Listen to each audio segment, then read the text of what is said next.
Това е Карловец, като бяхме тук в Прага на закриването на най-големия маратон в света, стричен мой маратон тим, на международния пробег на хармонията, и той ми подари тази книга и ми даде автограф. Това е моя куп. Това е единствения куп, който стричен мой е разрешил на ученици на негово име да направят спортен куп. Чин мой куп. Аз съм единственият в света, на който е разрешил да направи такъв куп. И този куп, това е първото момче, което почва да се състезава и да бяга от този куп.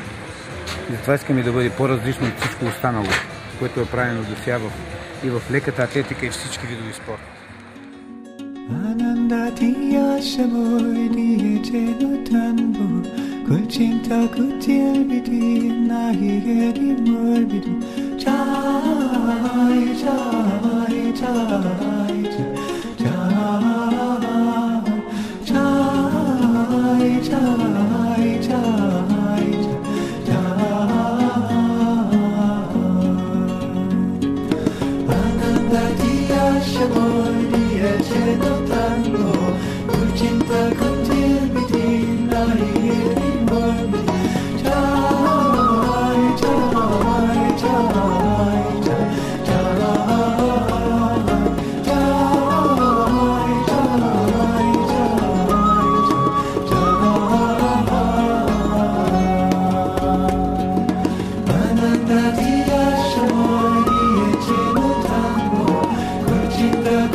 Това възстановяване можем след половин час и един да започнем да бягаме по същия начин.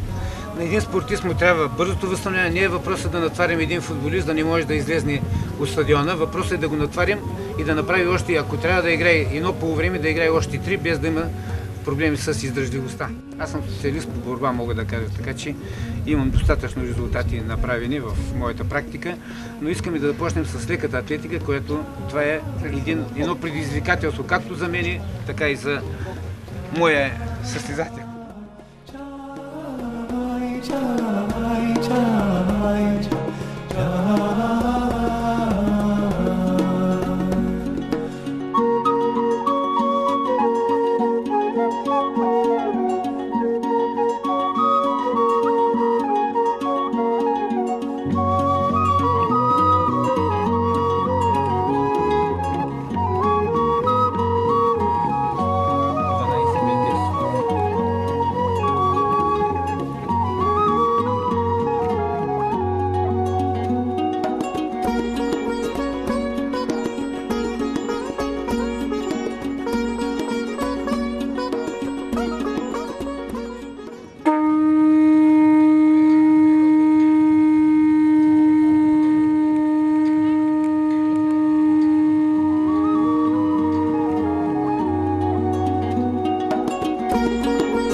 Усещането. Добре, се можем още да изминим.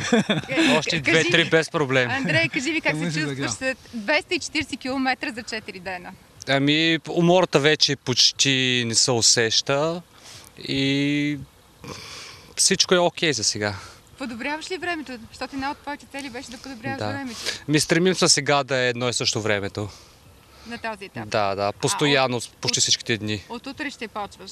И от утре почваме да снижаваме времето. Чудесно. И как срещаш ли обществена подкрепа? Така като бягаш около гръмната база, как ти се хората... Някои явно ме познават и там споделят, ето го този, който бяга 60 км, който се готви за Ню Йорк. Чувам от време на време някакви коментари. Някой тича ли редно с теб? Да, имаше няколко участника, които тичаха с мене, по една-две обиколки, най-много. Повече не издържат, нали? Не, че за подкрепа тичат общо взето. И те подкрепят каузата. Виждам те, че дори не си се задъхал. Да. Как е възможно това?